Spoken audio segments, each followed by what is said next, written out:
Kazi uyogana kabanje obuhlezi uphosta amasavana nje ku-social media.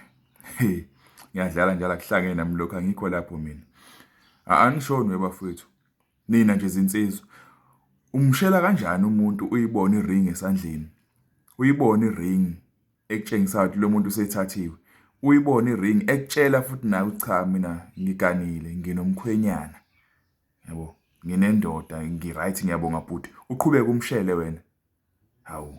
Kanti bafethu abanye bethi ingqondo ayisasebenzi ngempela yini ngempela nje. Base beqinisele methi ingqondo ayikho kuwa awunawo ngempela wena. Bafethu anihlonipheni amakhosikazi abantu. Awukwazi ukuthi izintombi zingaka emangaka amatshitshi zikhona izintombi nengathathiwe ke lapha ngaphandle wena ufuna lo oselotsholiwe othelwa ngenyongo emzini yabantu ufuna yena. Anisebenze lokhu bafethu kusebenzeni lokhu ingqondo ayisebenze bafethu. Akashayela unkosikazi womuntu kudelela lokhu kweyisa nje lokho.